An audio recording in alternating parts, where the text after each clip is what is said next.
96.4।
नमस्कार आ हार्दिक स्वागत बा रेडियो सानवी 96.4 मेगाहर्ट्ज के प्रस्तुति कार्यक्रम जन आवाज में।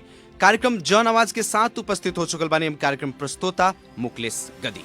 हर एक दिन संजिया के 7:15 बजे से 8 बजे तक प्रसारण होने वाला कार्यक्रम जन आवाज में खास करके हमनी के देश के समसामयिक राजनीतिक घटना, शिक्षा, स्वास्थ्य, भ्रष्टाचार, कृषि, रोजगारी लगायत आम जनता से संबंधित हरेक समस्या के उजागर करेनी छन् और साथ ही साथ आम जनता के समस्या संबंधित निकाय तक पहुंचावे के और उस समस्या समाधान करे के खातिर संबंधित निकाय के भी जिम्मेवार और जवाबदेही बनाओ के प्रयास कार्यक्रम जन आवाज के मार्फत से हमनी के करनी छन्। सीधा बात, प्रश्न विचार, आम जनता के प्रतिनिधिमूलक आवाज कार्यक्रम जन आवाज अपने हरेक दिन संजिया के 7:15 बजे से रेडियो सानवी 96.4 मेगाहर्ट्ज के तरंग मार्फत और साथ ही साथ रेडियो सानवी के ऑफिशियल फेसबुक पेज से ये कार्यक्रम सुनते आ रहल बानी। पर्सा जिला के बहुदर माई नगर पालिका वार्ड नंबर 7 रामनगरी में रहल देवराज देवनंदन नमूना माध्यमिक विद्यालय, जहां अपने लगन से हम बतावे कि चाहें कि वो नमूना विद्यालय में बाल विकास से 12 कक्षा तक के पढ़ाई होला। वहां 8 गो शिक्षक ही स्कूल चला रहल बा। अब बताएं, जहां 12 क्लास तक पढ़ाई होता, 8 गो सब्जेक्ट बाटे, जहां 8 गो शिक्षक लोग पढ़ा रहल बाटे अभी के अवस्था में। वो स्कूल की अवस्था अभी ऐसन हो गई बाटे, उ नमूना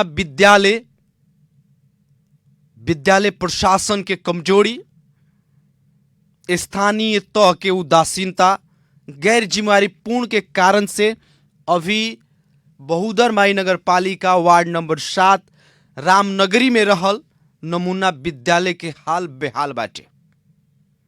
विद्यार्थी सन के भविष्य से खिलवाड़ कइल जाता।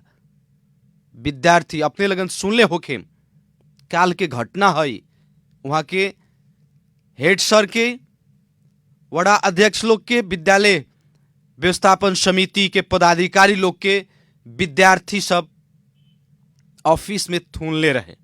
विद्यार्थी आंदोलन में रहे। काल भी हमने प्रयास कैले निसन यही मुद्दा पर बातचीत करे के, लेकिन प्रयास हमने के सफल ना भई। आज हमने की खास करके उहे नमूना विद्यालय के बारे में आज हमने के बातचीत, बहस और छलफल करे वाला बानी सन। कार्यक्रम में सबसे पहले हमने के जोड़े के प्रयास कर रहल बानी सन नमूना विद्यालय के प्रधानाध्यापक मनोज श्रीवास्तव जी के, और शायद वहां के हमने के फोन संपर्क में जुड़ चुकल बानी। काश वहां से हमने के बातचीत करें सन। और सबसे पहले कार्यक्रम जन आवाज के आज के बहस में स्वागत करे के चाहे मनोज सर के। मनोज सर, स्वागत बा कार्यक्रम जन आवाज में। धन्यवाद।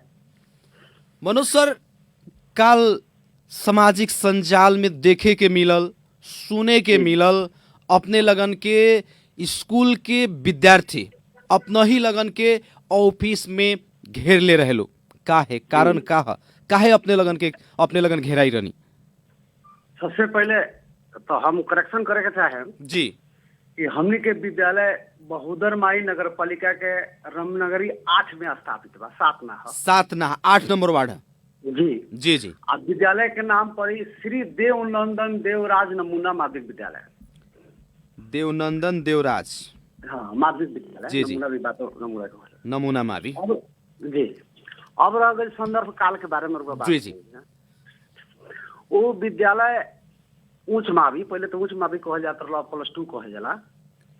2069 साल में स्थापित भइल, लगभग 8-9 वर्ष भइल।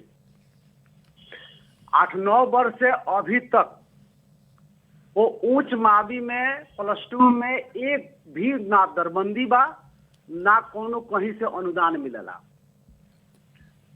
ठीक बा? लेकिन जब दरबंदीए नहीं खे तो नमूना मावी बनल कैसे? हाँ हम बता रहे बानी, जी पहले सुन जाओ। तो उच्च मावी में एगो नहीं खे, दूसरा माध्यमिक विद्यालय में जौन बार 9-10 कहल जाला, ओकरा के पहले कहल जाता, अब तो 9 से 12 तक माध्यमिक हो गए। जी जी मावी में हमरा बाहेक सिर्फ एगो राहत शिक्षिका, ठीक। नी मावी में 2 आदमी, प्रावी में 4 आदमी, ठीक बा। जी जी टोटल मिलके टीचर ओमे 8 आदमी, जमे एक आदमी के सरुआ हो गइल बा, जौना नगर पालिका दूसरा विद्यालय में भी सरुआ कर दिला बा। वो विद्यार्थी सब वो बूंदा लेके भी आक्रोशित वाला सब। अब रह गए काल के घटनाक्रम में, तो पहले कहा रहे कि कुछ आंतरिक स्रोत की आमदनी भी रहे जी। जेमे लेकिन मनोज सर यहाँ बात आ रहल बाटे कि अपने लगन घेराइल काहे रहनी? हाँ उहन बात पर आ रहल बानी जी। घेराए के कारण कि जहाँ 7 गो 8 गो टीचर बा, +2 तक चलता, कॉमर्स और एजुकेशन पढ़ाई होता। जी जी अब लड़का सबके 11-12 में अब पहले 5 घंटे पढ़ाई होता, अब 6 घंटे पढ़ाई होता नया सिलेबस के हिसाब से। अब शिक्षक लोग क्लास में नहीं खे जाते, कारण कि शिक्षके लोग नहीं खे। शिक्षक भी जे पहले पढ़ावत रहा, ओकरा के नमूना विद्यालय के अनुदान आवत रहा नगर पालिका से, जौन केंद्र लेवल से आवत रहा था। जी जी तो नमूना विद्यालय के जौन प्रत्येक साल 1.5 करोड़ नगर पालिका देत रहा, वो गत साल का केलक, वो पैसा ना देलक, फ्रीज कर देलक। ओमे का होला कि व्यवस्थापकीय और शैक्षिक पक्ष कह के कुछ छुटिया के रकम आवत रहा, वो पैसा से पार्ट टाइम निजी स्रोत के +2 के शिक्षक के देख के पढ़ावल जात रहा। अब वो नगर पालिका जब पैसा देवल बंद कर देलक, अब शिक्षक लोग के पैसा देवल गारो भइल, शिक्षक लोग पढ़ावल छोड़ देलक। फिर भी 2 आदमी 3 आदमी के बुला के तत्कालिक काम चलावल जाता रहा, लेकिन तत्कालिक काम चलेला से ना पड़ल। लड़का सबके तो फुल कोर्स 6 पीरियड प्रत्येक दिन पढ़ाई होके के पड़ल। शिक्षक लोग के कंप्लेन, जो सर विद्यालय हमनी के पैसा नहीं खे दे तो हमनी के पढ़ाएम सर, एक तरफा उ लोग के मांग जायज बा। जी लास्ट में हमनी विद्यालय व्यवस्थापन समिति भी बात गठन भई, जेमे 8 गो पूर्ति हो गई बा, एगो बाकी बा। अब एक के गठन करे के संदर्भ ही बैठल रहनी सन, तो 3-4 बेर एक पहले हमने बैठक कैनी सन। 77-7-6 के, 78-7-6 के, 78-7-12 के, 78-7-16 के, एगो काल 4 बेर हमने बैठक कैनी सन विद्यार्थी के समस्या लेके। ओमे विद्यार्थी के भी हमने सहभागी करनी सन, देखल तो हमनी के समस्या हमने सामूहिक रूप से छल पल करके विद्यालय व्यवस्थापन समिति विद्यार्थी और शिक्षक के बीच में समस्या समाधान कई जाओ, ठीक बा। अब ओमे का भइल, समिति के 2-3 आदमी ना आवे, चिट्ठी जाए, चिट्ठी पढ़ लो लोग, चिट्ठी रिटर्न कर दो लोग, सही ना कर लोग, हमने ना जान सन ना अइलक लोग। विद्यार्थी समिति हमनी के समस्या समाधान नहीं के उतने क्या होत लोग, दिन प्रतिदिन विद्यार्थी सबके भी उग्र प्रवृत्ति बढ़त गई देखनी सन। लास्ट में काल बैठक भइल तो मुखिया जी भी आईनी, हमनी भी रहनी सन। तो विद्यार्थी सबके कहना जे हमनी के हमारा कोनो निराकरण क के रउरा लगनी जाए। अब निराकरण के तो अपना हाथ में ना रह गए, प्रयास तो जारी रहे। लेकिन 2069 साल में स्थापना भइल, अपने कहनी कि जे नमूना मावी बनल, उच्च नमूना ना उस समय उच्च मावी रहे, उच्च मावी रहे। नमूना कौना साल में बनल? 74 साल से। 74 में नमूना बनल, 4 बरस हो गई, अभी तक वहाँ दरबंदी ना आइल। एकरा खातिर अपने एगो प्रधानाध्यापक के हैसियत से का पहल कहीं? जी हाँ, यो बात कल आई रहे, कुछ और पत्रकार साथी लोग भी आई रहे। जी जी हम कहनी आइल बानी लोग देख के लगे हम कितना चिट्ठी अभी नहीं नगर पालिका में ना गई रहे, माने सब शिक्षा के शाखा सब तो शिक्षा ऑफिस रहे वो समय से लेके ई नगर पालिका में कितना पटक हम लिखित मौखिक सामूहिक व्यक्तिगत प्लस समिति के ले जाके पहल कैनी सन, लेकिन नगर पालिका से हमनी के जौन आशा रहे वो आशा हमनी के पूरा ना भइल। हमरा कहे में भी सर तकलीफ बा जी कि बहुदर माई में 6 गो आज के डेट में मावी बा, 6 गो मावी में हमर नमूना बा, लेकिन 6 मावी में सबसे कम टीचर हमरे विद्यालय में बा।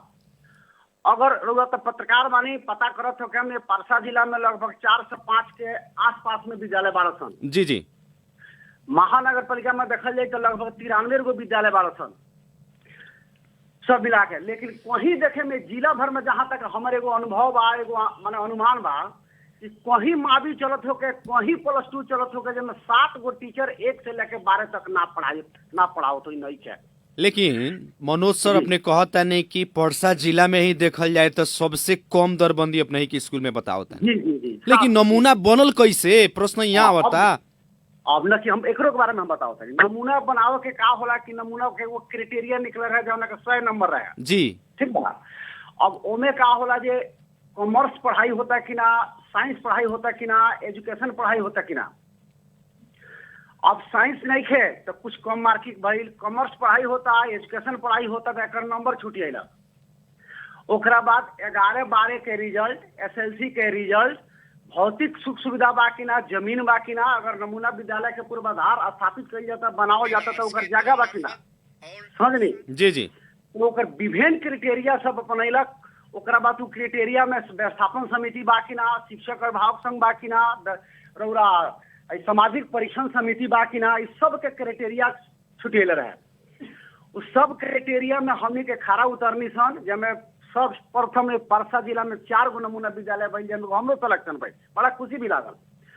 तो उ मूल्यांकन आधार में शिक्षक के कमी भइल, तो शिक्षक के कमी खातिर ही जहाँ जहाँ नमूना विद्यालय बा, जहाँ जहाँ शिक्षक कमी बा, ओकर बजट स्पेशली शैक्षिक व्यवस्थापकीय पक्ष कह के छुटिया के ऊपरे से भेजलक कि जहाँ जहाँ शिक्षक बा ई पैसा शिक्षक में खर्चा क के रउआ लगनी पढ़ाई जारी रखी, पढ़ाई रोके के ना पड़ल। अब समस्या आ गई जे पढ़ाई जारी भी रहा। अब जब नगर पालिका हमारा विद्यालय में ना दिलक, पैसा रोक दिलक, टीचर लोग के ना मिलल, टीचर लोग पढ़ावल छोड़ दिलक। वो के चलते विद्यार्थी के जब क्लास में शिक्षक नाक जाई तो 11-12 के कहता नहीं, मतलब 9 के हाल बा, 9 में भी अकाउंट के, 10 में भी, 11 में, 12 में। यानी कि अपने के नमूना स्कूल अब कहीं ना कहीं ओकर अवस्था एकदम बेहाल हो गई बाटे। एगो सक्षम प्र के हैसियत से अपने कुछो ना करे सकनी जी। अब पहल करे खातिर रहुआ मीडिया में पटक हमनी के पहल के लिए में मीडिया साथी लोग भी साथ दिले बा, पत्र पत्रिका में भी निकल बा, जो शिक्षा ऑफिस में भी हमने पहल के लिए विद्यालय व्यवस्थापन समिति भी पहुंच। लेकिन मनोज सर अभी जौन शिक्षक के लेके आंदोलन हो रहा बाटे, विद्यार्थी के अब कहाँ से निर्देशित बड़ा सन कि वो अपने आप आंदोलित करत रसन, लेकिन शुरुआत एगो नियमित प्रक्रिया है कि ना? अगर जहाँ शुरुआ होता वहाँ शिक्षक के जाय में का आपत्ति बा, काहे दिक्कत बाटे? पहले तो ये बात कौन ऐसा कारण बाटे कि रोवा स्कूल से जे शिक्षक के शुरुआ भइल बा जाए के नहीं के चाहत आंदोलन करावता? पहले तो एक हम बात के खंडन करता नहीं कि शिक्षक शुरुआ के चलते आज शिक्षक लोग आंदोलन करावता। ये तो 100% गलती बात बा। ऐसे कि जौना शिक्षक के शुरुआ भइल बा एगो शिक्षक कल सामाजिक संजाल में जौन वीडियो वायरल भइल बाटे ओमे तो शिक्षक लोग के भी देखनी सन बैठल बा लोग, बैठल लिखल वो शिक्षक लोग के घेरल गए रहे ताला मार के गेट पर, बुझल गए।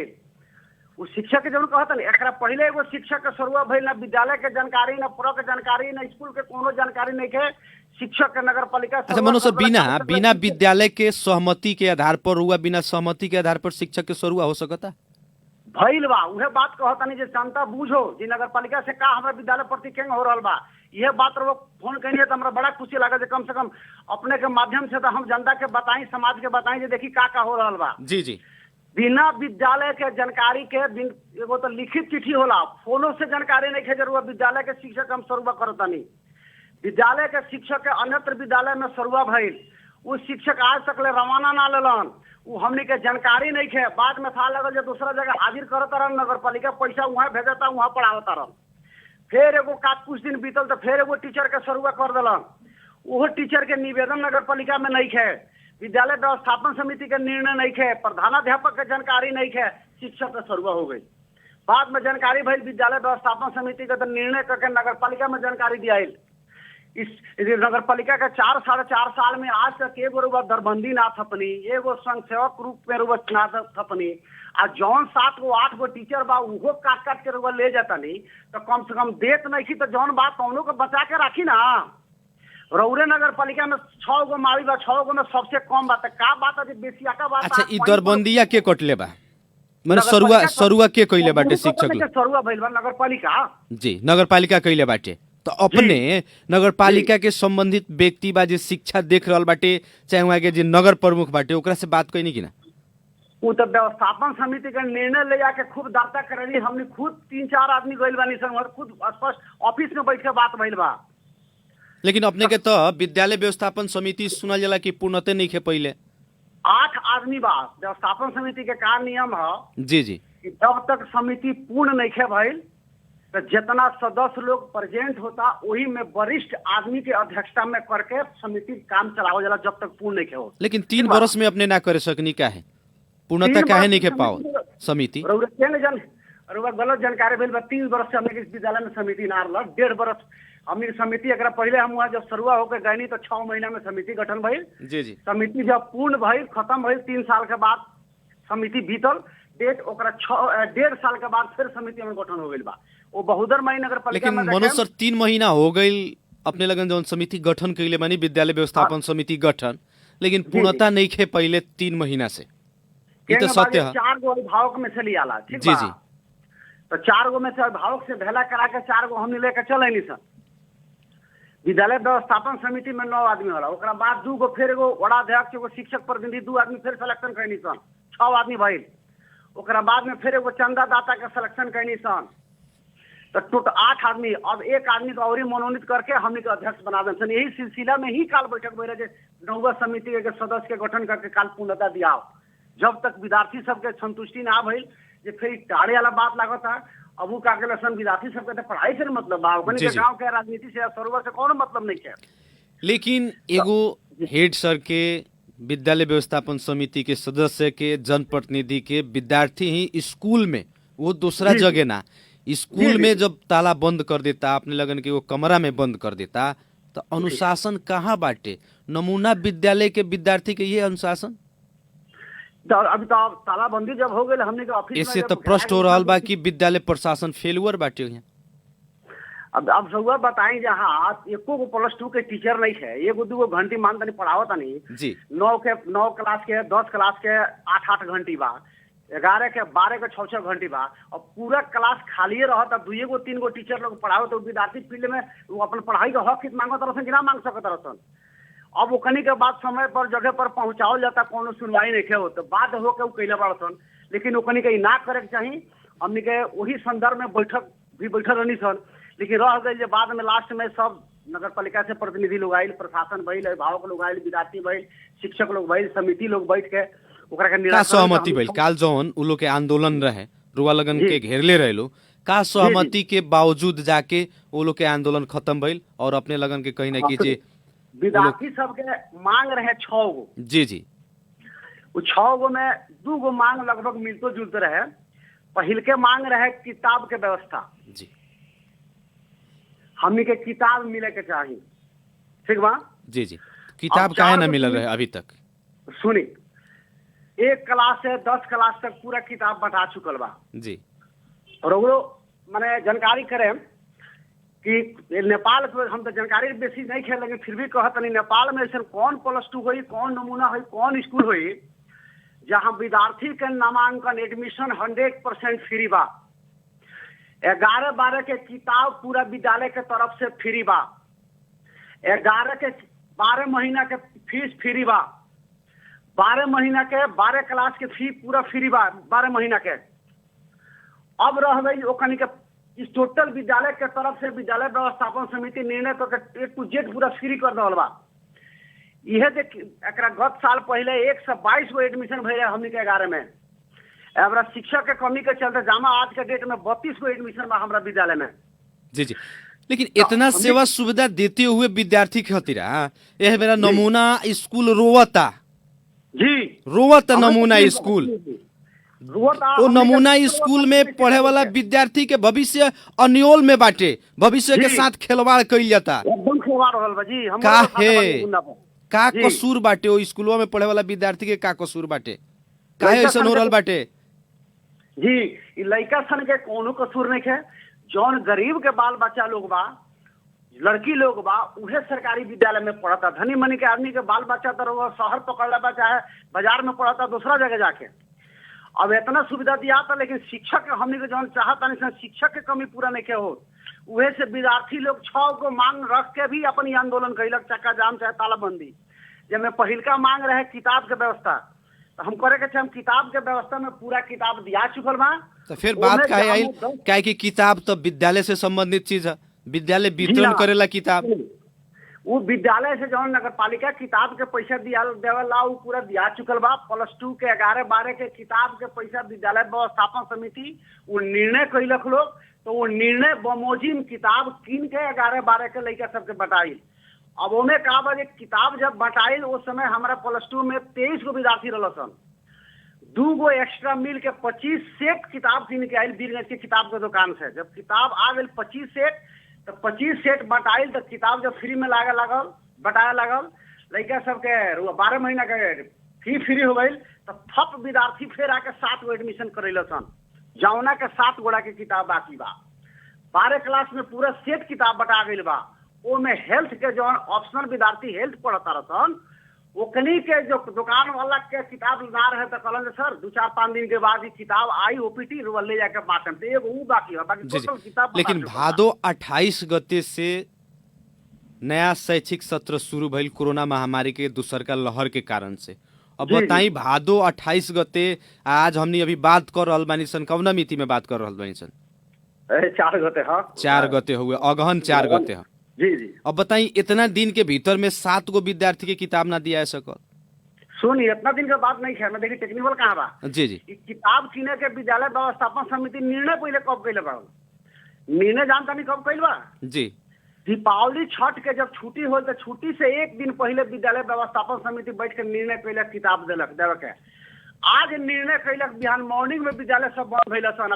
वही दिन किताब कीन के टेम्पू से लाद के अब बिहान सवेरे वहां पहुंचा के अब बिहान सवेरे ही किताब बांट के तब छुट्टी भइल बा।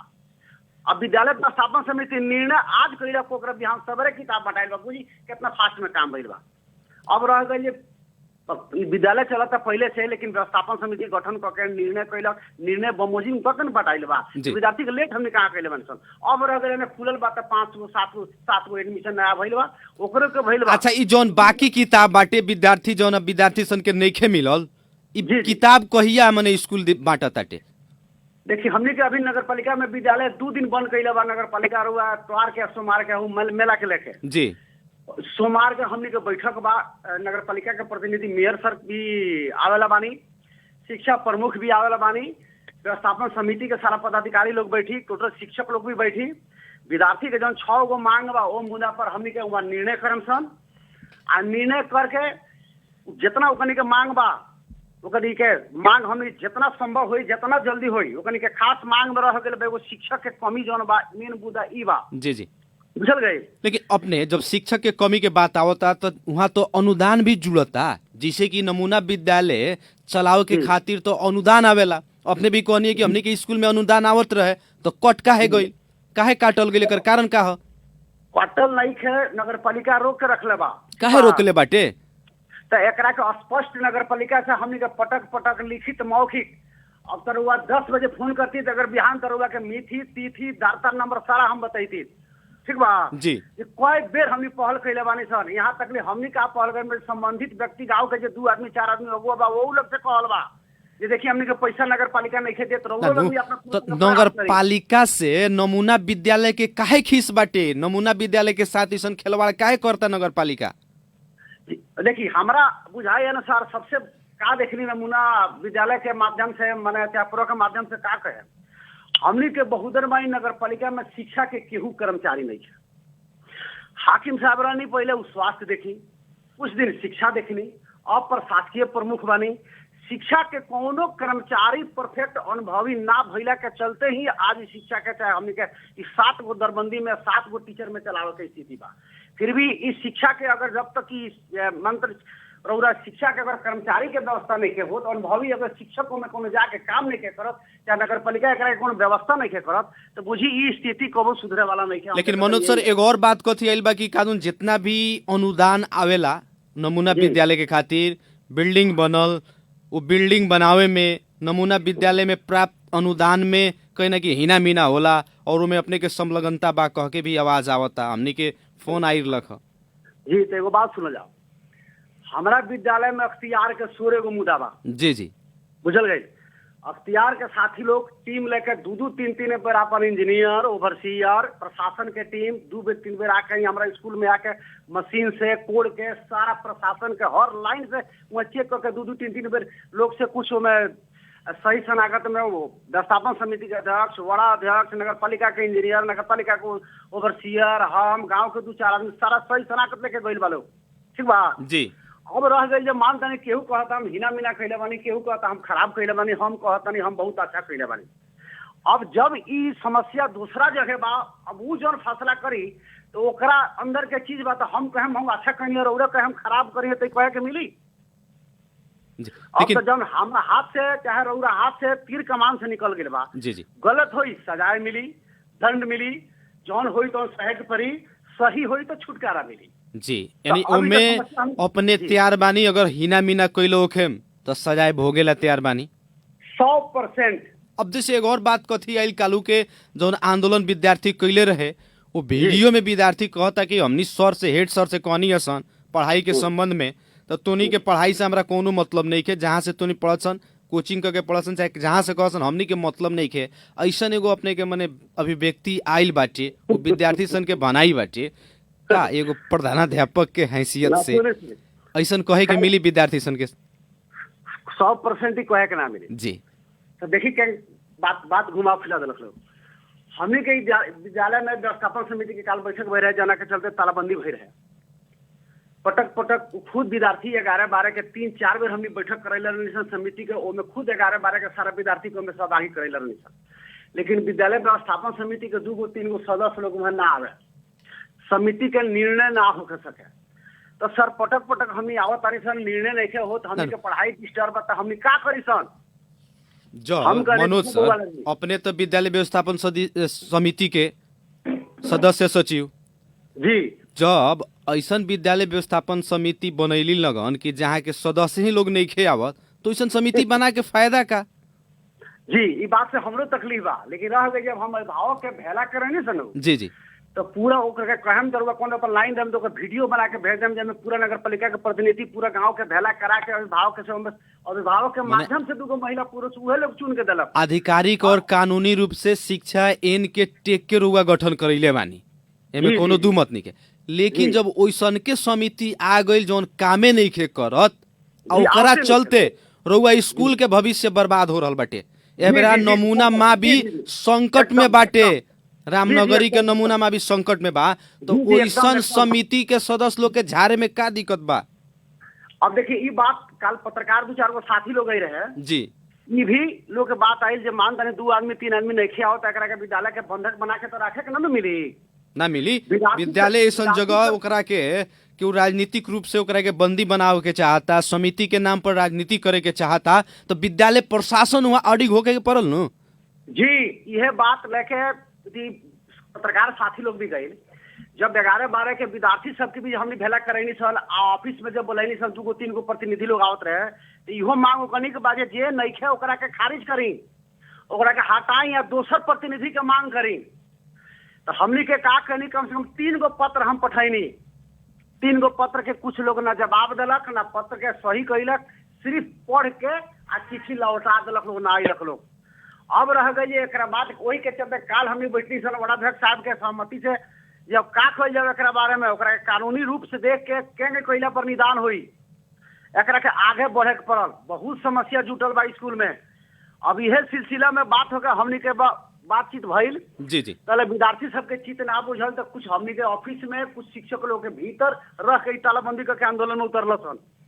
लेकिन जरूर बात करनी है, बात के हम मनन कैले बानी, कर रहल बानी कि मान तानी 2 आदमी 3 आदमी के चलते हई समस्या लगातार चल जाता और समस्या समाधान नइखे हो, तो जौन कानूनी प्रक्रिया हुई, कानूनी प्रक्रिया के हिसाब से आगाड़ी बढ़ल जाई अब बहुत जल्दी समस्या समाधान के। लेकिन मनोज सर, अभी जौन अपने के नमूना विद्यालय के अवस्था बाटे दिन प्रतिदिन कहीं ना कि जे एकदम कहीं ना कि दिन प्रतिदिन ओकर गुणस्तर है चाहे ओकर अवस्था खसते जाता डगमडोल बाटे। इससे एगो असल प्रशासक के क्षमता ऊपर तो प्रश्न उठ रहा बाटे। अब रह गई प्रधानाध्यापक या प्रशासक के क्षमता ऊपर प्रश्न उठाता तो प्रधानाध्यापक कहाँ प्रयास नहीं करन, कहाँ चुकल बान ए बुंदा पर आओ करलू। नगर पालिका में पहल नहीं कैले, कि मीडिया में नहीं गईल, कि शिक्षा ऑफिस में हम नहीं गईल, कि समिति के लेके हम जहाँ तहाँ नहीं गईल, कि चिट्ठी हम विभाग तक नहीं पहुँचैले, कि मैंने हर तरह से हम प्रयास कैले नहीं। से बात थोड़े बा आ जितना हम बात कहतनी जौना बार चाहे तौना बार ओकर प्रमाण रहुए लगे हम पेश कर, हम जौन बात करतनी वो बुझिए वो ऑथेंटिक हम बात करतनी। लेकिन इतना प्रयास कैला के बावजूद भी अपने के प्रयास सफल नहीं के होखत नहीं के होत। काहे सफल नहीं के होके दहल जात, का कारण बाटे? हमारा व्यक्तिगत नगर पालिका से जो सपोर्ट मिले के चाहिए हमारा विद्यालय के प्रति, वो सपोर्ट हमारा विद्यालय के नगर पालिका से नहीं मिला सकल। काहे नहीं मिलत? कारण का? अब नगर पालिका के भी अपन समस्या हुई, लेकिन एगो हम जरूर कहें कि कम से कम एगो शिक्षा के बढ़िया विज्ञ आदमी होकर जौन शिक्षा कमांड कर सके हमनी के बहुदर मई नगर पालिका के उनमें राह के शिक्षा के जौन समस्या बाड़ा सन। कल जानकारी भइल जे कल हमारा स्कूल में तालाबंदी भइल, चक्का जाम भइल। कुछ दिन पहले सुनले होकर हम जे नगरदाहा में मावी में यह सब लड़का भर्ती भइल सन। कुछ लोग विश्रामपुर में यही प्रहरी लोग जाकर सल्टेलक, वहाँ विवाद भइल सन। वहाँ बहुअरवा भट्टा के विद्यार्थी आके नगर पालिका में तालाबंदी कैल सन। तो बताई कैसन शिक्षा के स्थिति बा कि हर स्कूल में बड़का बड़का स्कूल में यह कार्यक्रम होता, तालाबंदी तो घेर घेराव, क्या नहीं शिक्षा चल बा हमनी के नगर पालिका के। हम प्रॉक के मीटिंग में भी पटक पटक बात उठाई जी सरकार हमनी के। अब जैसे एगो और बात आ रहल बाटे मनोज सर, जैसे खास में एगो और बात कथी आ रहल बाटे, अभी नेपाली कांग्रेस के वड़ा अधिवेशन नगर अधिवेशन चलत ताटे। जी जी जी। अपना ही के स्कूल के 2 शिक्षक लोग वड़ा समिति में चयन भइल बा, एक आदमी उप सभापति में आ एक आदमी सचिव में। जे सचिव में माने चयन भइल बा वो काल आंदोलन में रहे। ई सब का ह? विद्यालय प्रशासन एकरा के कौना रूप से लेले बाटे? काल आंदोलन में केहू हमारा शिक्षक नहीं है। विद्यार्थी 4 आदमी के ऑफिस में रहे लोग तो ताला बंद कर दिला सन जी। बाकी शिक्षक लोग रहे वो फील्ड में रहे, वो लोग के समझाव बुझाव में तो वही लोग के का के लसन गेट पर आकर ताला मार के वही लोग के घेर दिला सन। कौनो शिक्षक हमार आंदोलन में नहीं है, गईल नहीं है आ गईलो हो लोग तो ये मंजूर नहीं है ऐसे कि शिक्षक आंदोलन करावे, शिक्षक विद्यार्थी के उचाले तो इस मान्य नहीं है, गलत बात बा। शिक्षक केहू आंदोलन में नहीं है, लेकिन उचल नहीं है। मनोज सर एगो आम सब जनता इस बात जाने के चाहता कि शिक्षक लोग एगो स्कूल में 15 बरिस से 20 बरिस से पढ़ाते आवता जी जी। आ जब सरुआ होता तो स्कूल छोड़ के जाए के काहे नहीं के चाह? अच्छा एगो हमरा अब रउरा से एगो प्रश्न बा जी। 15 बरस 10 बरस से पढ़ावता, ओकर स्कूल शुरुआत मैंने करत तो काहे नहीं के जात? तो 10 बरस 15 बरस के शुरुआत करे, 20 बरस 25 बरस के शुरुआत ना करे काहे ना करे?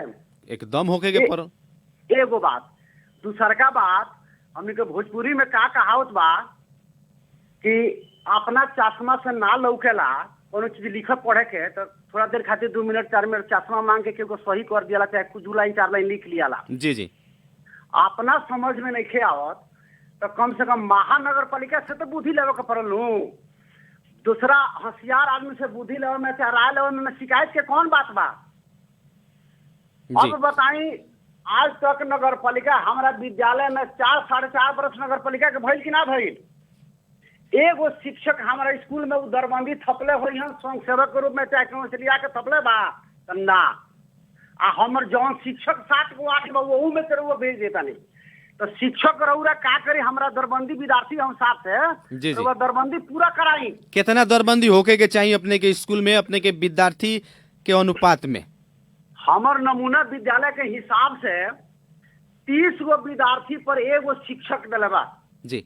कितना विद्यार्थी बाटे अपने के स्कूल में? जे 30 सुना जाओ 30 गो विद्यार्थी पर एगो शिक्षक बा। उहो 30 गो विद्यार्थी पर शिक्षक के पूरा लिस्ट बना के निर्णय करा के नगर पालिका में उहो दर्ता करैनी तो 30 गो विद्यार्थी देखा 70-80 गो विद्यार्थी में एको शिक्षक नगर पालिका आज तक ना तपलक। यह बात कहल जाला जे 10 बरस 15 बरस की कहनी है तो सारा शिक्षक को हेडमास्टर लगाए ट्यून से सबके सर्व नगर पालिका करो तो खाली सर्व करही के लूर बा कि थपहू के लूर बा जौन बा 7 गो 8 गो उहे ले जाई स्कूल में तूरे के बा जहाँ 15 गो शिक्षक बा 20 गो शिक्षक बा 25 गो शिक्षक बा 30 गो शिक्षक बा वहाँ कोनो बात नहीं है हमरा में 7 गो 8 गो बा तो काट लेम आ सर्व कर देम आ बहाना बनाएम का जे शिक्षक का तो सर्व सामान्य प्रक्रिया समिति का कोनो वैल्यू नहीं है समिति तरह और पूर्णते नहीं है पहले। अब जैसे कि ये जौन राजनीतिक माहौल में राउरे स्कूल के शिक्षक लोग बाटे पर अपने के का एक्शन बा? हमरा आंदोलन में शिक्षक लोग नहीं है। अब रह गए रौरा कहनी है कोनो कांग्रेस के प्रतिनिधि के साथ चुनाव उनाव में टीचर लोग बा। जी जी अभी रौरा अभी सामाजिक संजाल पर भाई मने माइनेटिंग जौन भइल बाटे वो वायरल हो रहल बाटे। वही कार्यक्रम में जब हमनी के अपने के बात रखनी है तो हमरो लगे पहुंचल बाटे में देखल जाता तो ये वास्तविकता का है एकरा प्रति विद्यालय प्रशासन का एक्शन ली? देखिए रौरा फोन के माध्यम से हमरा जानकारी भइल जे हमरो शिक्षक 2 आदमी बा एगो कथी कने सभापति एगो अध्यक्ष उप सभापति आ सचिव प्रमोद कुमार पंडित आ मनोज सहनी। जी ठीक बा रौरा माध्यम से हमरा जानकारी भइल। रौरा फोन आवे से पहले हम मोबाइल में फेसबुक चला के देखत रहनी है। जी जी वो में और भी 2-4 गो शिक्षक लोग के खुशी से अपन प्रमाण पत्र लेके ही दल लेबा फेसबुक में हम चुना गनी सर्वसम्मति से आ चाहे बहुमत से। ई तो विडंबना बानू एगो शिक्षक चाहे एगो कर्मचारी ऐसा ही राजनीतिक दल के कार्यकर्ता बने के मिले अपने लगन के एन कहत ये अधिकार अपने लगन के देले बा। हम तो हमर धारणा का बा कि कोनो भी शिक्षक होके चाहे कोनो भी कर्मचारी होके राजनीति से दूर रहे के चाहिए। हमनी के कार्य शैली बा राजनीति करे करावे के नहीं है। हमनी के शिक्षा देवे शिक्षा लेवे वाला हमनी के कार्य बा। अगर हमनी के शिक्षक के माध्यम से जानकारी भइल अब तो हमारे स्कूल खुली मंगलवार के जी जी हम पूछे हम जानकारी ले हम कहा निर्णय केंगे भइल बा। अगर वास्तव में ये बात सही निकला तब हमारे शिक्षक लोग में जाके सहभागी भइल बा में कोनो कोनो चुनाइल बा लोग तो एकरा के जौन आगाड़ी वाला प्रक्रिया होई ओकरा हिसाब से आगाड़ी प्रक्रिया बढ़ावल जाए अपने बढ़ाएं 100% एकदम। मनोज सर कार्यक्रम अभी लाखों जनता सुन रहल बा। जी जी जी वही से हम अपने के नमूना विद्यालय स्कूल के सेवाग्राही लोग भी सुन रहल बा विद्यार्थी लोग सुन रहल बा अभिभावक लोग भी सुन रहल बा ये कार्यक्रम जन आवाज। जी जी जी जी अपने के नमूना स्कूल के जौन दिन प्रतिदिन दुर्दशा होता अपने के कितना दुख बा पीड़ा बा उ तो नहीं बता सकत लेकिन आम जनता के आम विद्यार्थी के अभिभावक के हमारा भी बहुत पीड़ा हो रहा बाटे।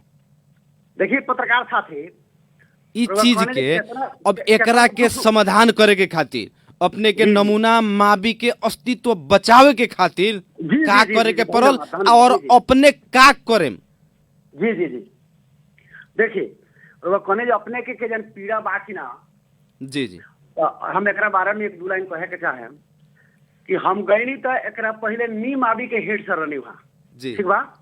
हम अपन दरबंदी सहिते वहाँ गइल बानी तो प्रस्तावित मावी से कन्फर्म मावी हुए ठीक बा।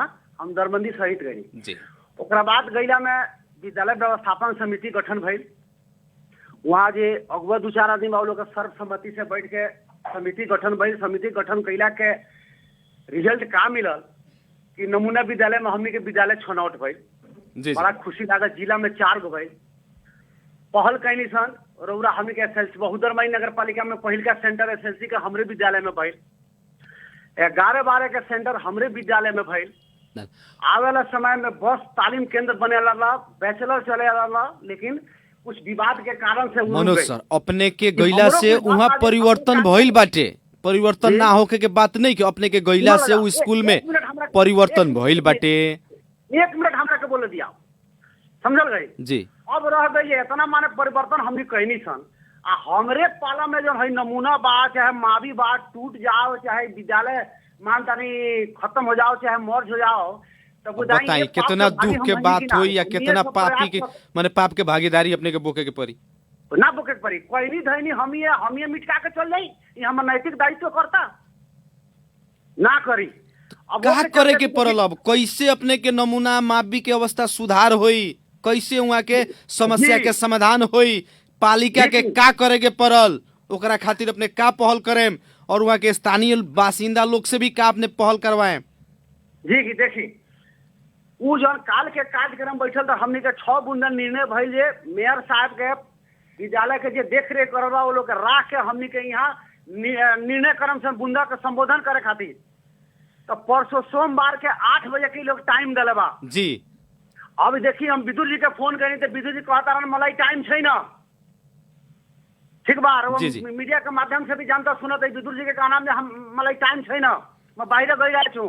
हम भी विदुर जी से बात करनी है अपने से, जी। अपने के जब फोन कैनी है ओकरा बाद विदुर जी के फोन कैनी है कि सर हम जी। रेडियो सानवी से बोलतानी, अपने के पालिका में हरदम विद्यार्थी आंदोलने करता, शिक्षा जी, जी, प्रमुख जी, भी जी। अपना ही बानी, निमित्त प्रमुख जी। प्रशासकीय भी अपना ही बानी, सुने में आवता, अपने जी, से जी। बात करे के चाहतानी तो हम रास्ता जी। में बानी, आज छोड़ दी दूसरा दिन, तो छोड़े वाला नहीं की सन, जुड़बे करें सन हमने। सुन जा अब रह गई जो परसों के जन हमनी के निर्णय बा जी उ निर्णय में अगर नगर पालिका हमनी के जन 7 गो दरबंदी बा 8 गो ऊ में सरुआ करता, सरुआ कईल फरकावत नहीं है जौन बा वही में से ले के उड़वावे के लागल बा, स्कूल तूरे के जन स्थिति आ रहल बा, माने ई स्कूल के बर्बाद करे के जन स्थिति आ रहल बा। अगर नगर पालिका से केहू न केहू प्रतिनिधि तो अबे न करी। जी जी हमने के सब बोलेला बानी सन जैसे व्यवस्थापन समिति के मेंबर लोग, शिक्षक लोग, नगर पालिका के प्रतिनिधि लोग बैठ के वही बड़ा हमने के ठोस निर्णय करे के बड़ी विद्यार्थी सबके मांग के प्रति। अगर नगर पालिका से हमने के चित नहीं बुझत, हमने के विद्यार्थी सबके मांग पूरा नहीं हो, ओकरा 2 दिन 3 दिन के भीतर में फिर हम गांव के सारा बुद्धिजीवी लोग को बैठाएम, सारा समाज के बैठाएम, मीडिया के साथी लोग के राखेम, शिक्षक को लोग के राखेम, और भेला करा के करम जब बताई लगनी हम नगर पालिका के बुलाओ तनी नगर पालिका लोग नहीं आवत, हमने कही समस्या बा का कइल जाओ, ओमे रउरा लानी के सहयोग चाहिए, अभिभावक के अगुआ लोग के सबके सहयोग लेके सामूहिक रूप से जो निर्णय करे पड़ी, जहाँ जाए पड़ी, जति करे पड़ी। बुझी हम एगो हेडमास्टर के हैसियत से कहतनी वो लोग के कंधर से मिला के, कदम से कदम मिला के आगे फ्रंट पर रह के स्कूल के हक खातिर लड़े खातिर हम तैयार बानी। सारा जनता सुनोता तो इतना कम से कम हमारा विश्वास करी कि हम पीछे ना हटे विद्यालय के विकास खातिर, तो विद्यार्थी सबके मांग के प्रति लोग चैनल से हम जानकारी कराओ के चाहतनी, समझ ली पाछे ना हटेम, समय परी तो अपने अगाड़ी बानी, आवाज उठाएम। 12 बजे रात के विद्यालय के विकास खातिर हमो यहाँ से गए बानी शुरुआत करा के तो चाहता नहीं एगो बढ़िया करके आई दे दिया, हमरो तो प्रतिष्ठा मान सम्मान और स्वाभिमान अभिमान के बात बजी जी हम आगे बढ़ाई नहीं तो फिर आगे बढ़ाई। अब हम काहे इतना कहता नहीं, हमरो मन में बहुत तकलीफ है विद्यालय के प्रति।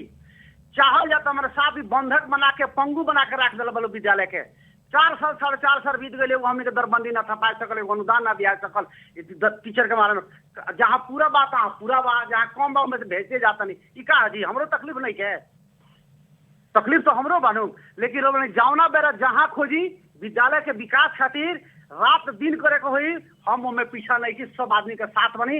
अगर अगाड़ी रखे के चाहते हैं तो सबसे पहले विद्यालय के विकास खातिर अगाड़ी हम पढ़े खातिर तैयार बनी। जी चली इतना कहीं ना कि विश्वास ई कार्यक्रम के मार्फत से अपने दिलवैनी आ देनी, ई बात हमनी के जो दोनों आदमी के बीच के वार्तालाप हो रहा बाटे, ये भी सारा जनता सुन रहा बानी।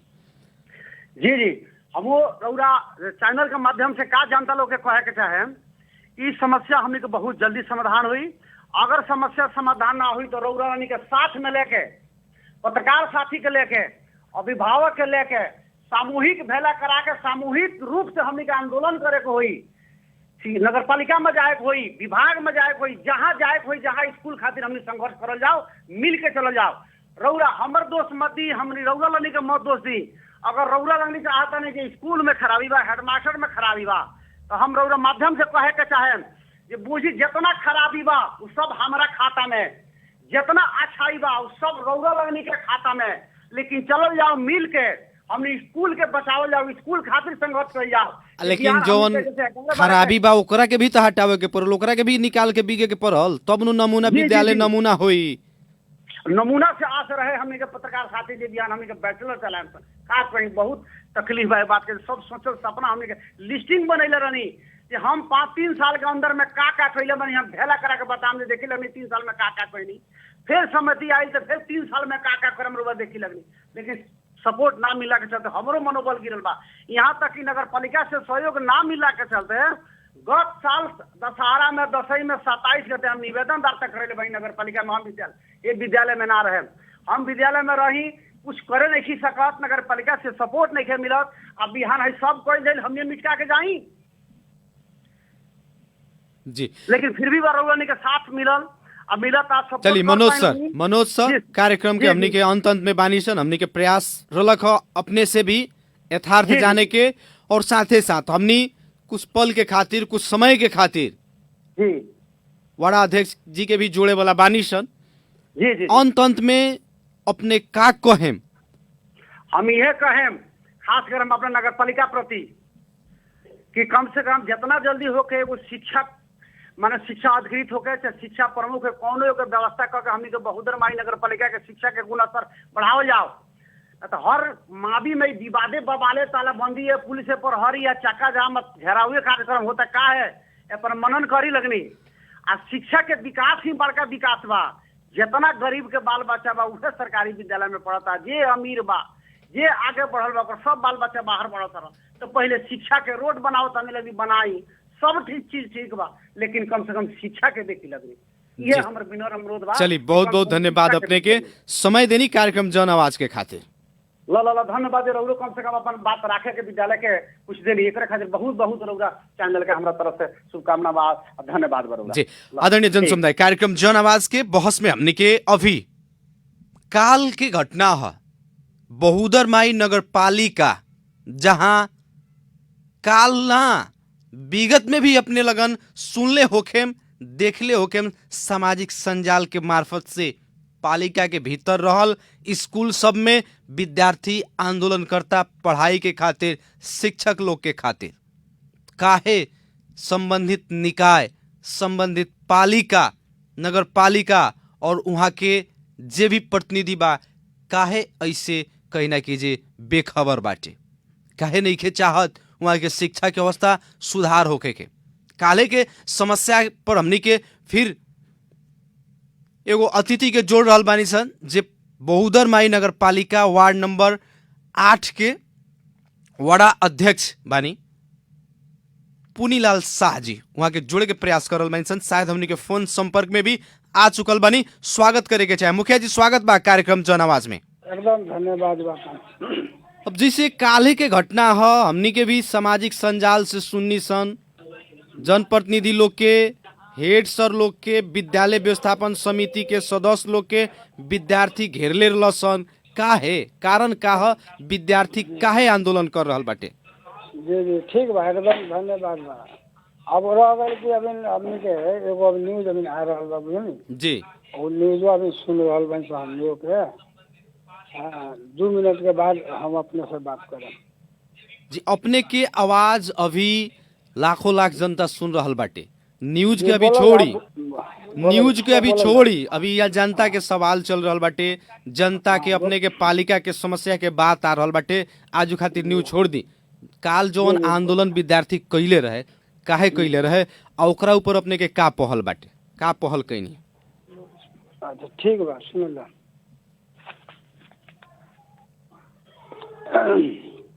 काल के आंदोलन जौन भइल बा जी, वो विद्यार्थी के आंदोलन जौन भइल वही में के शिक्षक लोग बुझे कि ना लड़कन सन के उचाल के उ काल जौन राजनीति भइल बा उ सब जनता जनता बुझल गल कि ना। जी जी।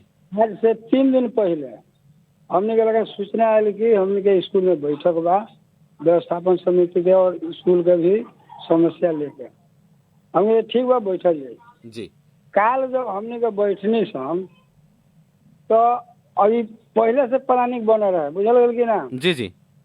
हाँ अब सारा लोग सुनते बा ओमे का भइल कि हमनी के मीटिंग में बैठा दिलक लोग। ओमे लड़का के माझ में कहलो जो बैठ के अपने लोग निर्णय करी। हमने को जे सर सुनी अभी तक ले रुआ पहले बतलाई कि व्यवस्थापन समिति के जो बैठक होला तो विद्यार्थी के भेला होला कि आपस में छल फल करके तब रिजल्ट सुनावल जाला। तो वहाँ कहे ना ठीक बा हमने आपस में छल फल कइल जाए, लेकिन वहाँ भइल का कि लड़कन के सिखा के जो मनोज सर मास्टर बड़े हैं जिनका सरुआ भइल बा बुझे कि ना ओमे उनकर अपना फिरता लेवे खातिर वो फिरता के लेवे खातिर बहुत वो राजनीति करने लड़का संगे सिखा के हमनी के ऊपर ऑफिस में हेड सर के एगो हमनी के एगो व्यवस्थापन समिति के सदस्य के हमरा के बुझल गल की ना जी जी उमे मनोजो मास्टर रहलन यानी कि सुनियोजित तरीका से जैसे कि विद्यालय व्यवस्थापन समिति के बैठक विद्यार्थी लोग के माझ में वो लोग कराव के सोचला। हाँ तो हम हेड सर से पूछनी कि ई बतलाई सर कि माझ में मने आज तक ले कोई मीटिंग भइल बा विद्यार्थी के मांग होके विद्यार्थी के जो दुख तकलीफ होके तो हमने सब कुछ जाने चाहिए सन हमने के अपन छल फल क के तब विद्यार्थी के बोला के कहले तुमके है समस्या बा समस्या के हमके समाधान करम सन कह के बात हमने के भीतर गई सन मनोज का कलन कि सिखा के लड़कन सके ताला बंद करवा दिलन गेट पर वहाँ ताला बंद हो गई हमने कहा काहे तो उनके ताला बंद कर दिलन अतना जब तक ले वाला निर्णय ना दे तब तक हमके निकले ना दे। लेकिन मुखिया जी जौन हुआ बात उठ रहल बाटे शिक्षक के तो सरुआ के बात छोड़ल जाओ एगो नमूना विद्यालय सरुआ एगो शिक्षक के नियमित प्रक्रिया सरुआ प्रति हमनी के बात नहीं किसन करत लेकिन जौन अवस्था अभी भइल बाटे अपने ही के वार्ड के उ नमूना स्कूल है अपने के कैसन लागत अपने के दुख बाकी ना बाई बात के देखल जाओ ई सारा गांव जानता बुझल गल की ना जी ओमे का भइल बा कि उ नमूना बनावे खातिर हमनी के हर प्रयास क के हमनी के नमूना बनौनी सन ओमे हमनी के बाकी 12 क्लास के बाद में भी हमनी के बीएड चलाओ के भी हमनी के योजना बन रहा है जी जी बुझल गल की ना लेकिन हेड सर के कहा बा कि खाली कागज से बात करे के बा मुंह से बात नहीं करे के खाली कागजी प्रक्रिया दौड़ा देवे के बाटे अपना से पहल नहीं के करे के पहले जोड़ले नहीं तो कहतन कि जो हम सारा कुछ कैले बानी कहाँ कहाँ तक हम अपन प्रोसेस चलले बानी ओकर सब प्रमाण रखले बानी ऐसे तो प्रश्न लागत है कि खाली कागजी प्रक्रिया पूरी आवल बाटे एकदम सुनल जाओ वहाँ के खाली कागज के यहाँ से भेज देवे के बाद नगर पालिका में बुझल गल की ना जी लेकिन वो पर ध्यान देवे के नहीं है एगो खाली प्रक्रिया ले लो के बाद दर्ता करा लो के बाद आ हम दर्ता करो हमरा लगा हई प्रमाण बा फलना लगे भेजनी चिट्ठी वास्ता ना कैलो ये बारे बताई कि जब हमारा नगर पालिका से जोड़ खुद हमारा जाए के चाहिए ओमे के जो व्यवस्थापन समिति के अध्यक्ष बा ओकरा जाए के चाहिए लेकिन 4 वर्ष हम बात सुने थे कि 4 वर्ष से मास्टर थप ना भइल कारण का हो व्यवस्थापन समिति के अध्यक्ष रामनगर से यादव रहन जी उनका से पूछल जाओ चाहे सारा लोग सुनता वो सुनत है कोई बेर मेयर के लगे जाकर अपने से पहल कैले बन कि ना हमने के स्कूल में समस्या शिक्षक के बा तो शिक्षक दी बतलाई तो कोई बेर गइल बरन ओकर प्रमाण चाहिए नु जी एकदम चाहिए काहे कि विद्यालय व्यवस्थापन समिति तो सुनल जाओ हमनी के में लागबे जब व्यवस्थापन समिति के हमू रहनी सदस्य चुनाव के पहले हमनी के कितना प्रयास करके ई हमनी के नमूना लेनी सन ओमे सेंटर रखवेनी सन बुझल गल की ना लेकिन ओकरा बावजूद भी अध्यक्ष जी का कोनो से वास्ता नहीं है लेकिन मुखिया जी अध्यक्ष लोग के कोनो मतलब नहीं है जे स्कूल के हेडमास्टर बाटे वो कहीं ना खाली कागजी घोड़ा दौड़ावे वाला बाड़न लेकिन अपने तो एगो जनप्रतिनिधि बानी पालिका के नजदीक के बानी जी, अपने के तो भी फर्ज बनता स्कूल के बचावे के एकदम अपने के प्रयास का रही जौन समस्या आइल बाटे इस समस्या समाधान कैसे होई कैसे कराएम अपने पालिका से देखो जाओ समस्या जौन आइल बा जी हम काल सुननी समस्या हमने के लिख के 5-6 बूंदा रखले बा लोग जी जी बुझल गल की ना ओमे पहिलका बूंदा बा किताब के पहिलका बूंदा बा किताब के जी जी 2.5 महीना से स्कूल चलता लेकिन किताब अभी बहुत माने लइका सन के बाकी बा बटाइले नहीं है जी बाकी बा कुछ किताब बाकी बा जौन की मान ली किताब मिले वाला नहीं है अब आई कोई किताब तो कीन के दिएबे करी लेकिन का बाकी जे पहले से भी हम कहते हैं कि किताब बांट दी कहते कहते लास्ट में आके किताब बटाइल बुझल गल की ना जी वहाँ हमने के जौन बा 11-12 के भी फ्री हो गई बा एडमिशन चाहे कोनो चार्ज लागत होगा नहीं है पहले से आगे भी निर्णय कैल बा कि कोई के शुल्क ना लगी रह गल सवाल की यह बड़ा हमने के व्यवस्थापन समिति जब तक ले पूर्ण नहीं हो तब तक ले मान लिया बड़ा नगर पालिका शिक्षकों देते वैकेंसी के नहीं हुई, ओकर नियुक्ति के तो नहीं हुई। विद्यालय व्यवस्थापन समिति शून्य असन के कारण गठन हो गई बा, लेकिन अभी तक 3 महीना बीत गई, पूर्णता नहीं खे पावत, कारण का है? हाँ, अब कारण हम बताओ तनी काहे जी। नहीं के पावत। जब अभिभावक लोग के बैठा के, जी जब शुद्ध अभिभावक फिर देखी वहाँ मास्टर अभी बोलने एकरा पहले कि हम हर आदमी के भर भल आदमी दुनिया के बैठा के हम ई काम करें, लेकिन एकदम गलत वहाँ के बोल रहा बनी। जब ई पहले ही बात कर ले आज ई आवाज उठबे ना करी, आज ई विवाद स्कूल में होकबे ना करी। वहाँ सबन के एगो मनोज मास्टर बा जो राय सलाह करियन उहे करियन। आज तक ले मनोज मास्टर को क्लास करलन, यानी ई दुई आदमी स्कूलवा के नचावता। हाँ, वही आदमी नचा रहल बा, एकदम गारंटी भाई। और ओकरा बाद में हमनी के का सोचनी सन कि जे स्कूल हमनी के एगो नमूना हो गइल बा, एगो गर्व के बात बा। जी जी बड़ा मेहनत से लेल बा सन। आज हमारा स्कूल नमूना से हटे था चाहे कोटे था तो हमनियों के लाज बा, हमनियों के शर्म बा, हमनियों के प्रतिष्ठा के सवाल बा कि ई चीज ना जाए के चाहिए। बड़ा मेहनत से लेल बनी सन। रह गई सवाल की ई 4 गो सदस्य चुनलक लोग। अब बताई मुल्की आइन में बातें चाहे अपने शिक्षा आइन अपने देखी 74 में वही 4 मध्य में चुने के बाद अध्यक्ष। जी जी मैंने अपना मैंने है मुल्की आइन देख लेम। शिक्षा है जी। अभी हेड सर का का कहा बा बात विवाद यही पर उठल बा कि पहले 7 जना 9 जना पहले हमने के प्रतिनिधि के सदस्य बना रहल जा, ओकरा बाद में यही 9 मध्य में हमने के अध्यक्ष चुनल जा। कहीं नियम बाई जी माने यानी कि हम हेड पूछ सर देंगे। फिर चाहतारन जे पहले आदमी अध्यक्ष में रहे ओकरा के दोहरियावे के चाहतारन और एकदम- सारा ही एकदम माने एकदम ग्रैंड चाहे डिजाइन बड़ा। कर रहल बाड़न। नया डिजाइन कर, लेकिन ठीक बा जेकरा के उ चाहे तो ओकरा के हमनियों के चाहता नहीं सन। लेकिन कब वो अपना मुंह से कब बैठ के कहले बड़े कि जे ना ये संस्थापक है चाहे दुनिया है हमरा के एक बेर और ही राखी लगन ऐसा। तन तो अब कितना एक दिन बेर में ही में पूर्णता कहले। पाई समिति के कारण से स्कूल के अवस्था देखिए दिन प्रतिदिन जर्जर बनते जाता। हाँ तो कारण वह बा कि उ लोग चाहता, वो मनोज मास्टर चाहता, मनोज श्रीवास्तव चाहते रहन कि ना जब रहे तब रामे नरेश रहियन नियम से, जबकि उ मिले वाला नहीं खन व्यवहार में या बड़ा सहमति से चाल तो उनका बना दे जाई। जे ओ एकरा लायक पहिले भी- होई जेकरा अब के सुनल जाओ। विद्यार्थी के अभिभावक भेजाई चुन के भेजैले बाटे वही लोगों हाँ, में से वही नु बनी अध्यक्ष कि हेड सर एकदम जेकरा के वही चाह लोग दियन चार उहे बन बन के जाई। ना उ लोग ये चाहता कि ये 4 के हटा के उहे रह। एकरा पहले भी खेत जरा है 15 कट्ठा बुझल गल कि ना जी जी खेत उ ना लिखत रहन, उ पहले ही पुराने खेत ह। उ ना जाओ जब 2 बीघा उनकर नाना जी सकल रहा, लेकिन 2 बीघा में स्कूल में देम, लेकिन उ 2 बीघा के जगह में 15 कट्ठा दे में उनका दिक्कत हो गई। जमुना के चलते फुलको लगदरवा रामनगरी गोबर थालवा 4 गांव के लोग के सामने उ बैठ के उ कहना कि जना हमरा के अध्यक्ष रह दी हम जमीन लिखे। जी जी अब जनता के मांग रहे, अभिभावक के मांग रहे कि जना रउआ जवान के कोनो हमने के भरोसा नहीं के, पहले रउआ जमीन लिखी ओकरा बाद में रउआ के हमने के अध्यक्ष चुन देम सन।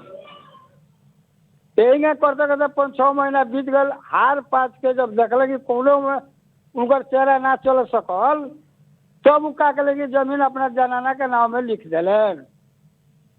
जनाना के नाम में लिखवा के तब हमने कहा जनाना के नाम में रुआ काहे लिखनी है, ये तो संपत्ति स्कूल के हो। जी ओमे हमने के जब एक्शन लेने से तो बाद में वो अब देखल कि जब हमर अच्छा कोनो अभी बस चले समस्या वाला नहीं थे। मुखिया जी इस समस्या तो अब आ गइल बाटे, विद्यार्थी भी कहीं ना कहीं बहुत मार में बाटे, मार में पड़ रहल बाड़सन, प्रत्यक्ष माने प्रभावित तो विद्यार्थी हो रहल बाटे। अपने के गांव के अपने के वार्ड के एगो नमूना स्कूल ह, जी जी एकदम उहे बेरा सही। कहीं ना कहीं जे ओकर जर्जर अवस्था बाटे। तो ई सारा बात कुछ मने बचाव के खातिर ई सारा समस्या समाधान करे के खातिर का करे के पड़ल, पालिका से अपने का पहल करवाएं? देखल जाओ जौन हेड सर पहले एगो बात कहनी है जी कि हम गांव के भर भल आदमी के बैठा के बुद्धिजीव के बैठा के इस समस्या के समाधान करें, लेकिन एक बेर मास्टर जितना आदमी के नाम धरता नहीं बुद्धिजीव लोग के अभिभावक लोग के कबो नहीं के बैठौले, ई बैठौले रहती तो इस समस्या आज उत्पन्न ना होई। उहे के चलते आज उत्पन्न हो कि जब हमारे वहाँ कहते हैं जब हम एमे लागल बानी, हमरो प्रतिष्ठा के ख्याल बा, हमरो प्रतिष्ठा जाता बिहान से हम सब कोई के मिल के नगर पालिका में का करे के पड़ी हम करे के तैयार बानी। ई चीज वो पहले करे तो विवाद ना हो, लेकिन हम एगो वार्ड अध्यक्ष के हैसियत से कहतानी कि जितना प्रयास होई, अब सरुआ हो गल ओकर हम बात ना कहू तो पढ़ाते नहीं घन आ कितना दिन से सरुआ तो प्रक्रिया है आवत रही जात रही जी जी। लेकिन इतना हम अपने के विश्वास दिला चाहते चाहे रामनगरी के चाहे जिला के सारा भाई सुन रहा बा कि हम नगर पालिका से जब पूर्ण हो जाता थे हमने के थी समिति तो हम ओकर गारंटी लेता नहीं, उनका के निहोरा कैले से वही का कैले से मेयर के हम बना के वहाँ दौरबंदी 2 गो 4 गो होई ओकरा के वैकेंसी करवा के हम नियुक्ति कराम, ये हम लोग के वचन देता नहीं। कार्यक्रम के मार्फत से अभी बहुत लोग सुन रहा बा ई कार्यक्रम मुखिया जी एकदम सुन रहा बा, एमे हम पीछे हटे वाला नहीं थी, लेकिन यहाँ का बा कि विकास में भी अवरोध डाले के चाहता, शिक्षा में भी अवरोध डाले के चाहता। अभी भल अभी तुरंत हमारा गांव का पिच बनल हो, ओमे कितना बेखराई लोग कैलक हो कि ना बनो पुनलाल के माने एथी में पाला में, लेकिन वो बहुत बड़का उपलब्धि अपने के पाला में काम भइल बाटे जी। अब सुनल जाओ कुछ काम हो गए लोग है, एगो लोग कहावत कहला कि पूरा शरीर लोग है आँख ना होगा तो लोग कही आने रे बा जी जी। कितनो सुंदर माने देह होके आँख ना तो लोग कही आने रहो वो लई कितनो विकास हम कैले बानी आ मेन रोड हमारे जब नहीं बनत तो केहू होता तो कह दे जाए कहाँ यहाँ विकास भइल बा जी। अब तो लोग कही नु, अब तो पीच में चली, अब लोग कही कि विकास हो गई जेंग हो अपने के गांव के मने मुहार बदल गई, अपने के मेन सड़क पीच हो गई जी। अब स्कूल के भी मुहार बदले के पड़ल, समस्या समाधान कराओ के पड़ल मुखिया जी। एकदम एकदम हम एकदम सही दिल से सच्चा दिल से कहता नहीं कि स्कूल के प्रति हमारे गांव में 2 गो स्कूल बा, बुझली ना जी जी। वो स्कूल में पूछले कोनो किस्म का हमारे शिकवा शिकायत ना होला, काहे ना होला कि एगो ई जौन विद्यालय बा एगो शिक्षा के घर है, हर आदमी के बाल बच्चा में पढ़ता, हर आदमी के बाल बच्चा पढ़ के हमारा इंजीनियर डॉक्टर हमने के स्कूल से बहुत लोग हो गई बा जी। तो हमरो तो माया मोह बा, हमरो तो नाम बा कि हमारा स्कूल से जाता तो हमारा गांव का नाम होता, हमारा गांव का प्रतिष्ठा बढ़ता, एकरा से हम पीछे हटे वाला नहीं की। अब मुखिया जी अब उहे प्रतिष्ठा के तो बचाव के समय आ गई बाटे, अब एगो नमूना विद्यालय और नमूना से कहीं झड़ जाता तो बताई कितना शिकायत वाला बात बाटे, एकरा के बचाई के हमने के देखी काल आंदोलन भइल भाई सिखा के हमने अपने लाज लगता बतलाई और जौन मनोज मास्टर के नाम होता और हेड सर भल एक पहले कहनी हो कि ना शिक्षक लोगों में कोनो राजनीति नहीं कर, लोग भीतर रहे। ना तो मनोज सर से तुम कहबो कहने कि अपना ही के स्कूल के 2 गो शिक्षक लोग के नाम पार्टी के कहीं ना कि वड़ा समिति के उपसभापति में या सचिव में आयल बा तो सर कहनी कि जे स्कूल खुलता तो हम कार्रवाई प्रक्रिया आगाड़ी बढ़ाए, एकरा बारे में हमनी आएम सन ना उ कह देने नु ओ जेकर न हुआ में 2 आदमी ओकरा डर के मारे मां सब बोलिए ना जी भले कह देले तो कह देले, लेकिन उहे लोग बाकी जे राजनीति यहाँ एहू में करता ओनहू करता, यानी कि स्कूल के लइकन सन के भविष्य बिगाड़े खातिर नमूना स्कूल जौन बाटे देवनंदन देवराज नमूना माध्यमिक विद्यालय में अब राजनीतिक हो रहा बाटे, राजनीति घुसावल जाता, घुस गल हजूर। पहले हमें स्कूल में राजनीति ना रखो, लेकिन अब राजनीति घुसावल जाता अपना स्वार्थ खातिर। अब बतलाई काल चंदन यादव बड़न बहुवरी के वो अपना कहलन जो पत्रकार है, हम 2-4 गो मित्र लोग आए रहे पत्रकार लोग, हम सब जवाब सवाल कैलक पूछलक चल गए अपना घर। उ लड़का लड़की के जहाँ जाता है सिखा के आंदोलन करौलन, यानी कि आंदोलन के डाइवर्ट कैल गई, विद्यार्थी लोग के उकसावल गई, दखल उसका के गांव के कुछ लोग राजनीति करे वाला व्यक्ति वो पक्ष करे है, लड़का के सिखा के टेबुल कुर्सी उका वाला अपने के बोर्ड ठुकवा दहल। लेकिन मुखिया जी केहू सिखैलक केहू चढ़ैलक, लेकिन समस्या तो स्कूल में बा कि ना, मास्टर के कमी बाटे कि ना? एकदम मास्टर के कमी बा हजूर, हम अपने कह देंगे मास्टर के कमी बा, एकरा केंगे व्यवस्थापन होई ओमे हमनियो के लाग दे, लेकिन का बाकी जे हमनी से राय सलाह लेओ कने के लबरई के एगो चिट्ठी भेज दिया ना फला दिन आओ ना बैठक बा कह दो के बा, उस समस्या पर ध्यान नहीं दो। यानी कि अपने के जोड़ बाटे, यदि विद्यालय में समस्या बाटे तो उस समस्या के सामूहिक रूप में आगाड़ी एकदम बढ़ावल जाओ, सामूहिक सामूहिक रूप से ओकरा के रूप से। पहल कइल जाओ, एकदम पहल कर जाओ। राजनीति अगर में हेड ना सर घुसावल जाओ। ना ना ना, अगर हेड सर हमारा अगर मन अनुसार चलता नहीं जी तो इस समस्या भी ना रही। आ शिक्षक के और लड़का के जो समस्या बा वो हम ओकर गारंटी लेता नहीं कि जो हट जाई। जी लेकिन कब वो लोग अपने एकदम ईमानदारी से आओ, गांव के भर भला आदमी बुद्धिजीव को बैठाओ, आ यदि समाधान के मुखिया होई, जी सब कोई ई मिलकर समस्या करे के आइल तैयार बाटे, स्कूल बैठावे के नइखे चाहत, स्कूल हाँ। कौनो एक्शन नइखे लेत, हेड सर तो ई कार्यक्रम के मार्फत से बोले के रहनी है तो बोल देनी है, यदि वो अपन बोलिया जौन वचनवा कइले बानी यदि वो नइखे पूरा करत तो अपने हाँ। तो जिम्मेवार व्यक्ति बानी, अपने एकरा जी। प्रति पहल करेम कि ना, अपने उ लोग के एकदम, बैठाएम कि ना, अपने के एकदम फर्ज बनता कि ना। एकदम फर्ज बनता है। एकदम रुआ के गारंटी कहता नहीं कि हमने के सोमवार के जो बैठक हुई तो हम उनका से निर्णय करवाएं कि गांव के जितना भर भला आदमी बा लोग, बुद्धिजीव लोग बा, सब कोई को बैठा के सब कोई के राय सलाह से कामों को समस्या समाधान हो जाए, एकदम गारंटी बा। चली लेकिन कार्यक्रम वहाँ जी, के बैठाओ के चाहते नहीं कि जब हेड सर नहीं की चाहत, संस्था अपने के गांव के ह, अपने के वार्ड के हुए, हेड सर तो आज संस्था रही तो ऐसा ऐसा कई गो हेड सर लगाई आ कई गो मास्टर लोग आई, एकदम एकदम मास्टर लोग आई जाए। ओकरा के अपने के फर्ज बनता, अपने जनप्रतिनिधि बानी, अपने के फर्ज बनता ओकरा के जुगावे के, ओकर अस्तित्व के बचावे के। एकदम एकदम चली कार्यक्रम जन आवाज के खातिर समय देनी, एकरा ला अपने के बहुत बहुत धन्यवाद देवे के चाहेम। एकदम। अब और सुनिए, जाते हेड सर- जात मुखिया जी, जाते जात तभी रेडियो बहुत लोग सुन रहल बाटे अपने के गांव जी, घर के, एकदम। का कहे के चाहे उ लोग से? अब सुना जाओ, हम ही कह के चाहें कि हेड सर बैठे ना बैठे, लेकिन हम सोमवार के बाद में जितना गांव का भर वाला आदमी, अभिभावक लोग बा, बुद्धिजीव लोग बा, हम बैठा के वहाँ के बैठाएम ना बैठाएम अलग बात बा, लेकिन ये एगो प्रतिष्ठा के हमने के आन शान के लड़ाई बा, बुझल कि ना। ये बार हमने के नमूना कटी तो हमने के शान ना रही। जी जी ऐसे हम अपने से मैंने एकदम विश्वास दिवा के चाहता नहीं कि वो हेड सर ना बैठे न, हम अपना होती सारा गांव के बैठा के समस्या केंगे समाधान हुई ओकरा में हम पहल करें। नगर पालिका से लेके जहाँ तक ले अगर हमारे पहुँच है वहाँ तक ले ओकरा के हम बचाव के कोशिश करें।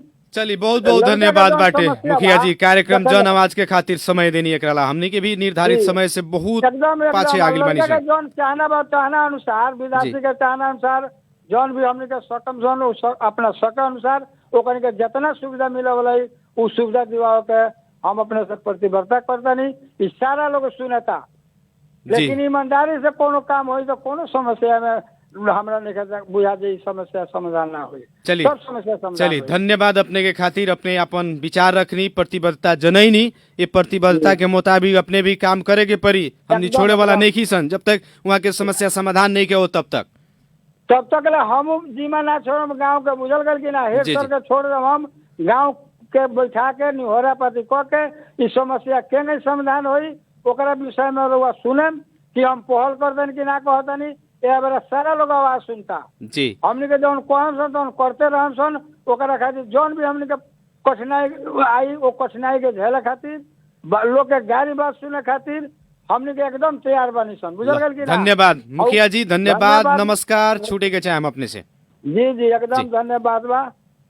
आदरणीय जन समुदाय, कार्यक्रम जन आवाज के आज के बहस विशेष रूप से खास में देखल जाए तो हर विकास एक ओरी, लेकिन शिक्षा के विकास एक ओरी। हर विकास के आधार शिक्षा कहल जाला, लेकिन आज शिक्षा के अवस्था कहाँ से कहाँ पहुंच गई बाटे। अवस्था देखी, आम जनता के एगो जनभावना रहे कि स्थानीय सरकार आई, सिंह दरबार के अधिकार जनता के घर घर में आई तो शिक्षा, स्वास्थ्य, कृषि, रोजगारी लगायत में विकास होई। लेकिन ओइसन विकास आम जनता के आभास करे के बहुत कम मिल रहा बाटे। बहुदर माई नगर पालिका में देखल जाए तो खाल शिक्षा के लेकर के विद्यार्थी लोग बार बार आंदोलन कर रहल बाटे। एकरा बारे में हमनी के बार बार संबंधित निकाय से भी जोड़े के प्रयास कैले बानी सन, लेकिन आज हमनी के खास में काल जवन बहुदर माई के एगो नमूना विद्यालय बाटे, देवनंदन देवराज नमूना माध्यमिक विद्यालय ओकर अवस्था देख के एह बेरा हर कोई के दिल रोवताटे। वो स्कूल के अवस्था ऐसन हो गई बाटे कि नमूना विद्यालय से झरे वाला अवस्था हो गई बाटे। ओकरा के बचाव के खातिर ई कार्यक्रम के मार्फत से हमने भी आह्वान करल बानी सन, अपने लोग से भी कहतानी सन कि देवनंदन देवराज नमूना विद्यालय के बचाव के पड़ल। एकरा खातिर संबंधित निकाय के ध्यानाकर्षण पुगो। जौन वह समस्या बा विद्यार्थी के, शिक्षक अपुग बाटे, जौन भी वह के जेनुन समस्या बाटे ओकरा के तत्काल समाधान करे के पड़ल। ई कार्यक्रम के मार्फत से हमनी के आह्वान कर रहल बानी सन। कार्यक्रम जन आवाज के आज के बहस रुआ समन सुन देनी, एकरा ला अपने के बहुत बहुत धन्यवाद देवे के चाहे। कार्यक्रम के निर्धारित समय से हमनी के कुछ बेसी समय अपने समन के साथ में रहनी है सन। एकरा खातिर भी हमनी के कहीं ना अपने लगन ओकरा बावजूद भी अपने लगन कार्यक्रम सुननी, एकरा ला अपने लोग के तहे तहे दिल से धन्यवाद देते हुए कार्यक्रम जन आवाज के आज के बहस और छलफल से हम कार्यक्रम प्रस्तोता मुकलेश गदी आज के खातिर विदा चाहत बानी। प्रणाम।